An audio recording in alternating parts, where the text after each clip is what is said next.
पलित और देवताओं वगैरह के नाम से जीव मराते हैं उसको तो हर कोई छुड़ा देगा, परंतु इनका गुप्ती पाप छूटना चाहिए। जब दुनिया से यह फैल छूटेगा और जब तक गुप्ती पाप नहीं छूटेगा तब तक संसार को भूत पलित का बहाना करके जादू से बीमार करते रहेंगे।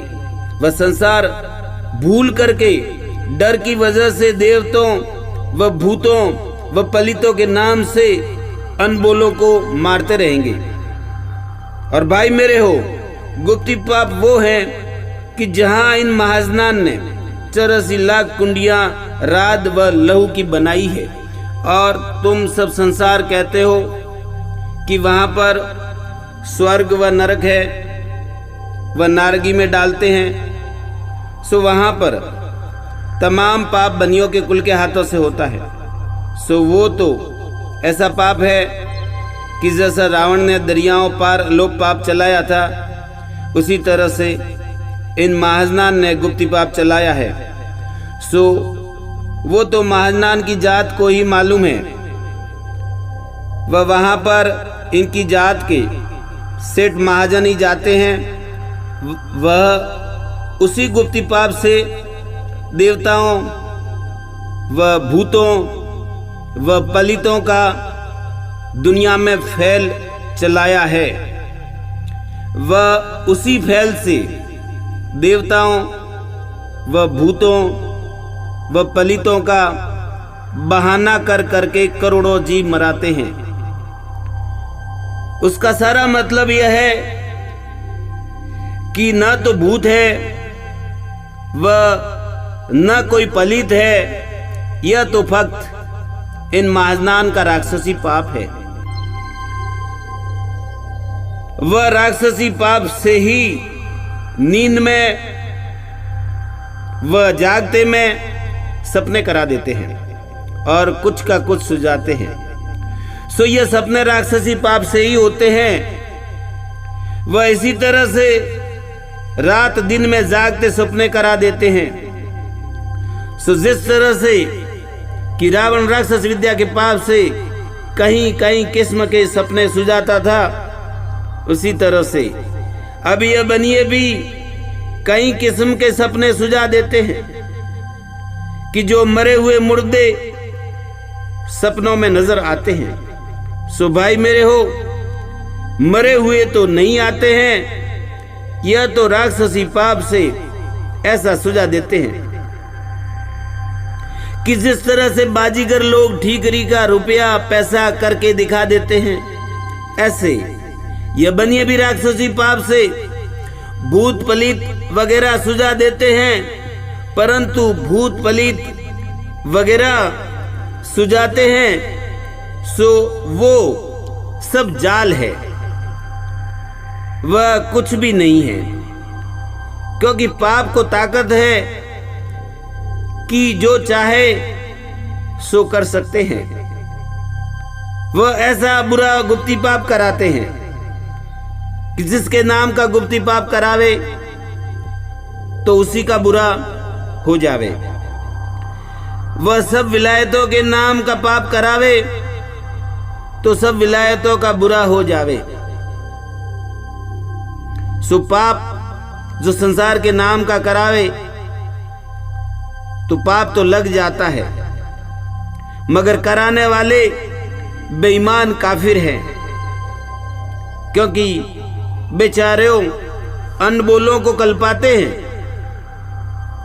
वह दुनिया में जादू जादू जो कहते हैं और इंद्रजाल व राक्षस विद्या और काफिर विद्या कहते हैं।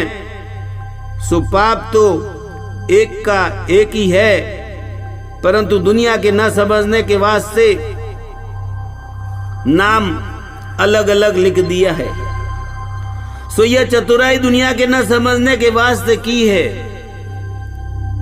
मगर दुनिया यह ख्याल नहीं करती है कि पहले रावण हिरण्यकश्यप कंस कारून वगैरह ने राक्षस विद्या का पाप चलाया था। जब वो भी इन बनियों की तरह से कुछ का कुछ सुझाते थे। सो यह बात दुनिया में प्रकट है